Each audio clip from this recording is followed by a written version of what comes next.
Shalom.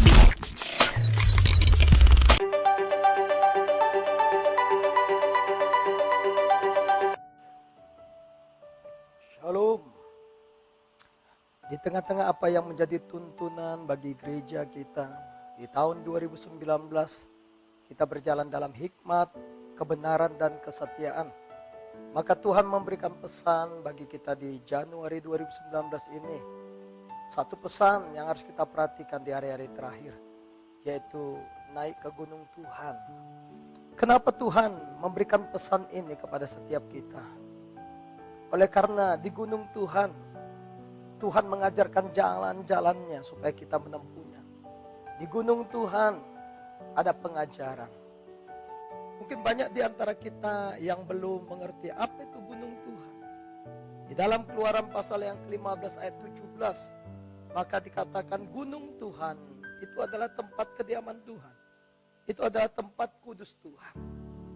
Sebab itu mari Bapak Ibu, ada pengajaran yang keluar dari gunung Tuhan. Salah satu adalah berbicara tentang persepuluhan. Persepuluhan itu adalah milik Tuhan. Kenapa tema atau topik ini penting bagi kita hari-hari ini?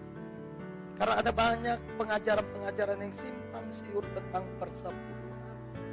Ada orang yang berkata persepuluhan itu tidak berlaku lagi pada saat sekarang ini.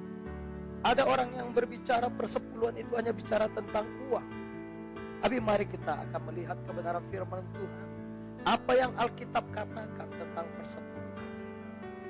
Ayat yang kita pegang atau ayat yang kita mulai untuk membicarakan persepuluhan ini adalah Imamat 27 ayat yang ke-30.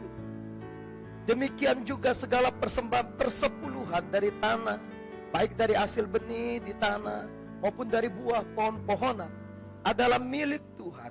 Itulah persembahan kudus bagi Tuhan. Persepuluhan itu adalah milik Tuhan.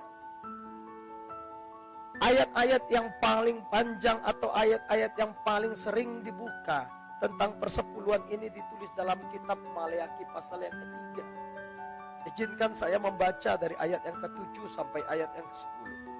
Sejak zaman nenek moyangmu, kamu telah menyimpang dari ketetapanku dan tidak memeliharanya. Kembalilah kepadaku, maka aku akan kembali kepadamu. Firman Tuhan semesta alam. Tetapi kamu berkata, dengan cara bagaimana kami harus kembali? Bolehkah manusia menipu Allah? Namun kamu menipu aku. Tetapi kamu berkata, dengan cara bagaimanakah kami menipu engkau? Mengenai persembahan persepuluhan dan persembahan khusus. Kamu telah kena kutuk, tetapi kamu masih menipu aku. Ya, kamu seluruh bangsa. Bawalah seluruh persembahan persepuluhan itu ke dalam rumah perbendaharaan, supaya ada persediaan makanan di rumahku, dan ujilah aku, firman Tuhan semesta alam, apakah aku tidak membukakan bagimu tingkap-tingkap langit dan mencurahkan berkat kepadamu sampai berkelimpahan. Kalau kita mau berbicara persepuluhan, mari kita berbicara tentang akar kata daripada persepuluhan. Secara etimologi, persepuluhan dari kata sepuluh, bukan perpuluhan yang dari kata puluh. Dalam bahasa aslinya, dalam bahasa Ibrani, maka persepuluhan disebut ma'aser atau ma'asar. Yang ma'aser berasal dari kata asar, artinya 10.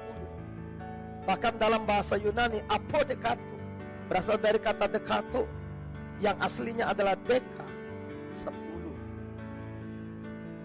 Mari kita lanjutkan, apakah persepuluhan itu? Secara matematika, persepuluhan adalah 1/10. Sekali lagi saya ulangi, 1/10. Persepuluhan adalah 10% dari pendapatan, 10% dari berkat yang diterima seseorang. Pertanyaan berikutnya akan muncul, yang ini banyak dibicarakan. Apakah persepuluhan berbicara tentang uang? Kalau kita melihat kepada kebenaran firman Tuhan, khususnya dalam Maleakhi pasal yang ke-3 ayat 7, persepuluhan itu berbicara tentang kembali kepada Allah. Kembalilah kepadaku, kata Tuhan, maka aku akan kembali kepadamu. Nenek moyang Israel itu melupakan Tuhan, maka Tuhan berfirman, kembalilah kepadaku.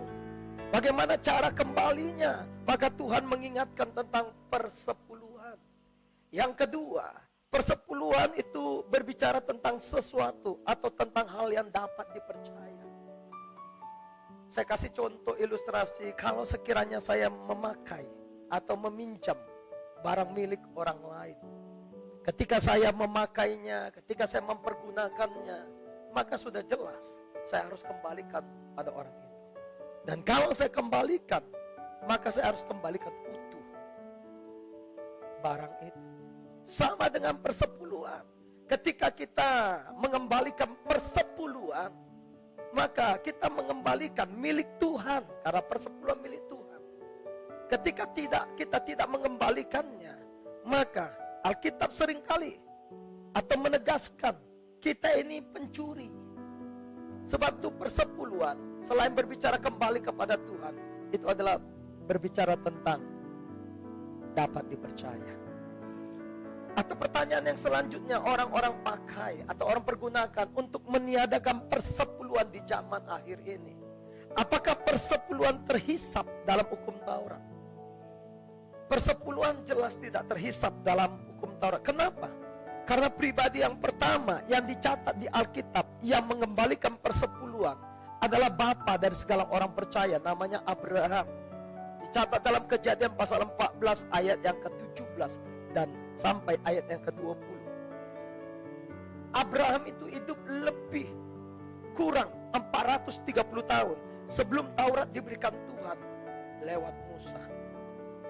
Dicatat dalam Galatia pasal yang ketiga ayat 16-17. Jadi jelaslah bahwa persepuluhan itu tidak terhisap ke dalam hukum Taurat, sebab Abraham sudah mengembalikan persepuluhan sebelum hukum Taurat itu diberikan ke manusia. Berikutnya, benarkah persepuluhan itu masih berlaku sampai sekarang?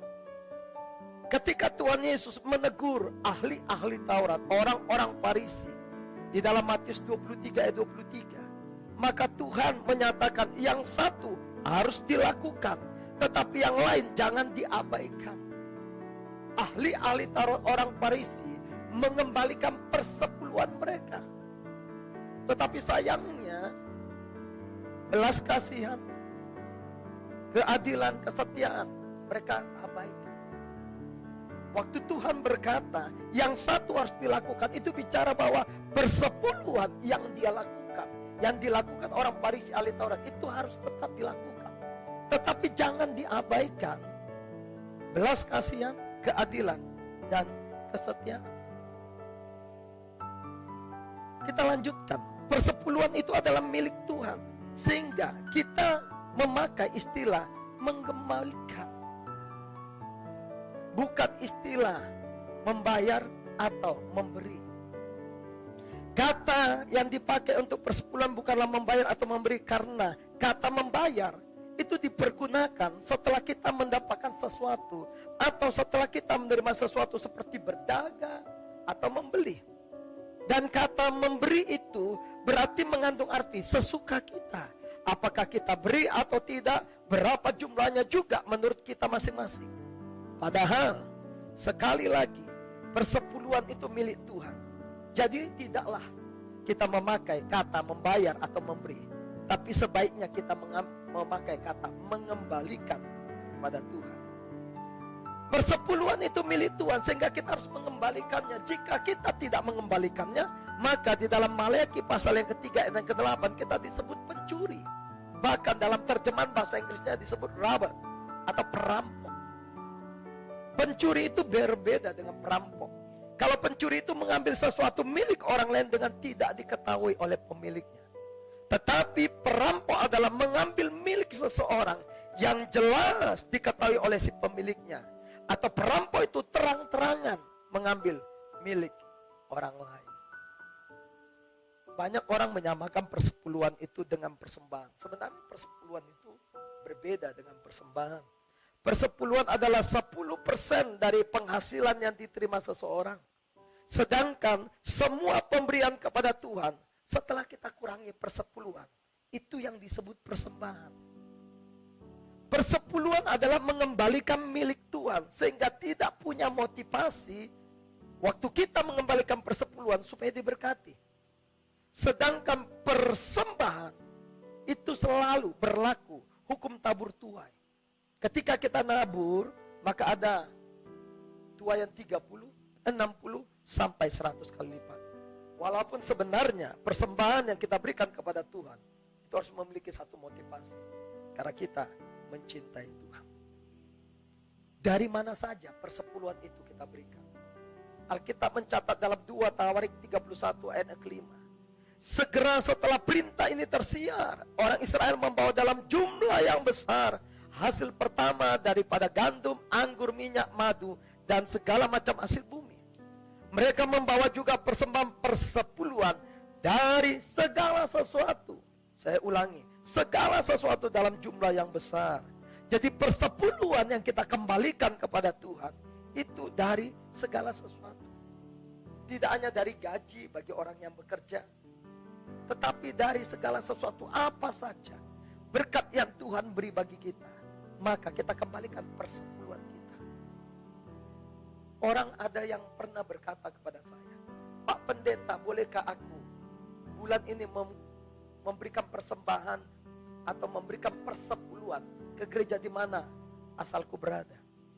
Alkitab berbicara, persepuluhan tidak diberikan di sembarang tempat atau di tempat yang kita sukai, tapi persepuluhan di tempat yang Tuhan beritahukan kepada kita. Di mana? Di dalam Ulangan pasal yang ke-12 ayat 11 dan 14, khususnya Maleakhi 3 ayat yang ke-10, di rumah Tuhan. Bawalah seluruh persembahan persepuluhan itu ke dalam rumah perbendaharaan, ke rumah Tuhan. Di mana kita ada, di sana bertumbuh. Di mana kita ada, di sana beribadah. Di sanalah kita kembalikan persepuluhan kita. Jadi sekali lagi, persepuluhan masih berlaku sampai hari ini. Persepuluhan bukan berbicara tentang uang, tetapi adalah kembali kepada Tuhan dan dapat dipercaya. Persepuluhan itu milik Tuhan. Sehingga haruslah kita, anak-anak Tuhan, mengembalikan apa yang menjadi milik Tuhan. Tuhan Yesus memberkati.